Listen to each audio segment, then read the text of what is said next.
महाराज जी का जयकारा लगाएंगे। बोलिए संत शिरोमणि गुरु रविदास जी महाराज की, बोलिए संत शिरोमणि गुरु रविदास जी महाराज की, दादा ज्ञान भिक्षुदास जी महाराज की, स्वामी समनदास जी महाराज की, बाबा साहेब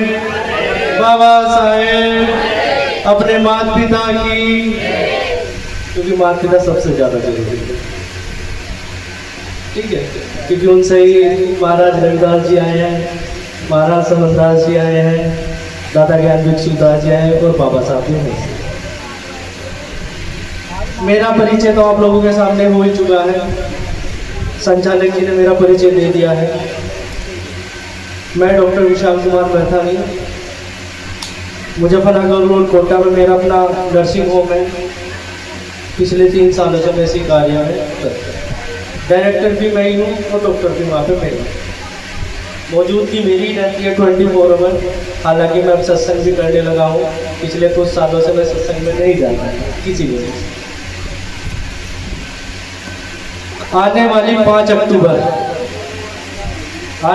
5 अक्टूबर कोटा आश्रम, जो एक आश्रम है अपने आप में पिछले 30 सालों से बहुत नामी गिरामी आश्रम है। ऐसा नहीं है कि बहुत महात्मा बहुत संत वहाँ पे रह के चले गए, मौजूदा में अभी भी है, ठीक है। आप सभी आमंत्रित हैं आश्रम पे। 5 अक्टूबर रात्रि का सत्संग और 6 अक्टूबर सुबह भंडारे का आयोजन।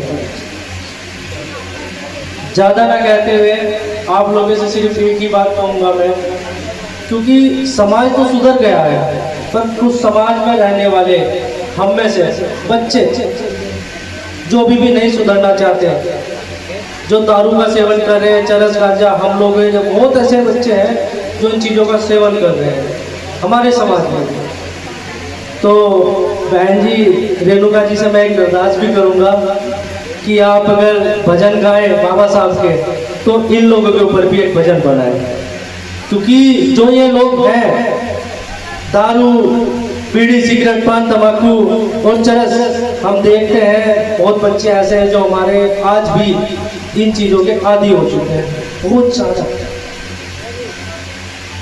सुधरना नहीं चाह रहे हैं। अभी भी सुधारने वाले अभी भी मौजूद हैं, चले भी गए और आने भी बाकी हैं। ये लोग सुधारने वाले बैठे हैं यहाँ पे।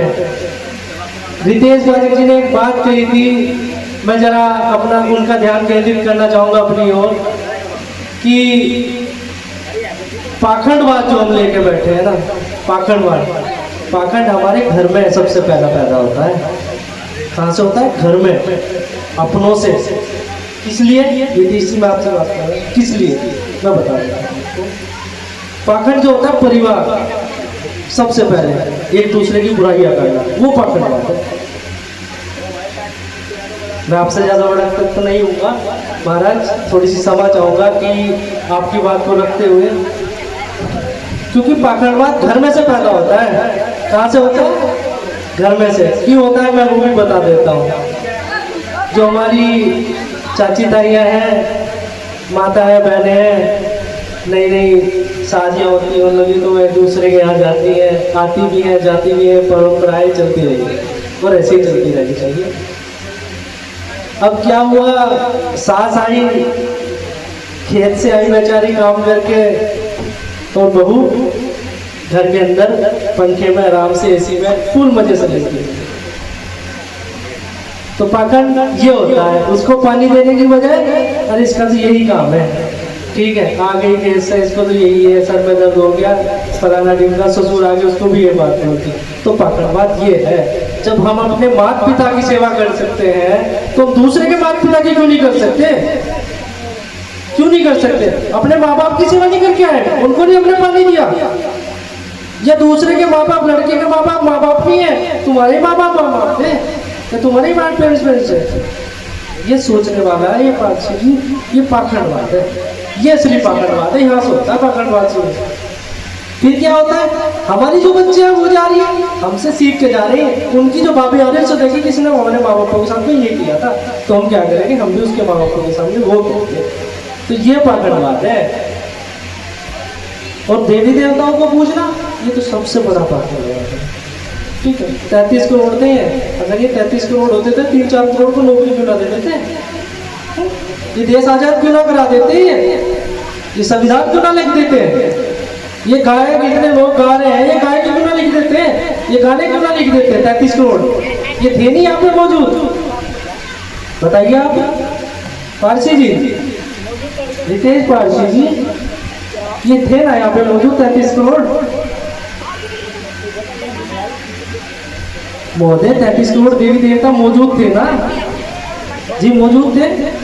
तो इन्होंने तो 2 करोड़ को 3 करोड़ को नौकरी नहीं दे पाई है लोग, ये गाने नहीं लिख पाई है लोग। सही है ना बात? क्यों रेणु जी, सही है ना बात? महात्मा सतीश जी, इन लोगों को ही तो मैं समझा रहा हूँ, ये लोग फिर भी नहीं समझ पा रहे। अपने बच्चों को स्कूल में भेजते हैं, पता है क्या कर, अरे नहीं कल आज नहीं जाएगा, कल चला जाएगा, कल जाएगा वो, और कल फिर आएगा, फिर कल चला जाएगा। ऐसे ऐसे करके उसको बिगड़ा रहा है। और सबसे बड़ा बिगड़ाने का पता क्या होता है? माँ गुरु भी होती है और बिगड़ाती भी वही अपने बच्चे को सबसे ज्यादा। क्यों बिगड़ाती? इसलिए क्योंकि उसका मन करता है कि मेरे बेटे को कोई कुछ ना चाहिए। उसका बाप अगर मारने चलेगा ना, वो कहता क्या बोलेंगे, हाथ ना लगा दिए इसके, वरना तुझे देख लेंगे। तो ये रहता है ना, ऐसे ही होता है ना, ऐसे ही होता है। और बाप अगर चलता है, बाप अपना हमेशा, किसी का भी बाप हो, मेरा बाप हो, आपका बाप हो, किसी का भी, अपने बच्चे को हमेशा सुधार के अच्छे रास्ते में चलाते हैं। पर माँ कुछ ऐसी भी होती है जो अपने बच्चों को बिगाड़ती है, और कुछ माँ ऐसी भी होती है कि अपने बच्चे को इतनी दूर ले जाते हैं। जैसे हमारे बड़े भाई चंद्रशेखर आजाद जी हैं और रजत भाई हैं, इनको देखो, इनकी माँ ने इन्हें कहाँ पहुँचा दिया, इनकी माँ ने इन्हें कहाँ पहुँचा दिया। अगर माँ बिगाड़ना चाहती है तो बिगाड़ भी सकती है, सुधारना चाहती है तो सुधार भी सकती है। इसी वारी के साथ अपनी वाणी को धन्यवाद देते हैं। एक बार जयकारा लगाएंगे, बोलिए संत शिरोमणि गुरु रविदास जी महाराज की, स्वामी समनदास जी महाराज की, दादा ज्ञान भिक्षुदास जी महाराज की, बाबा साहेब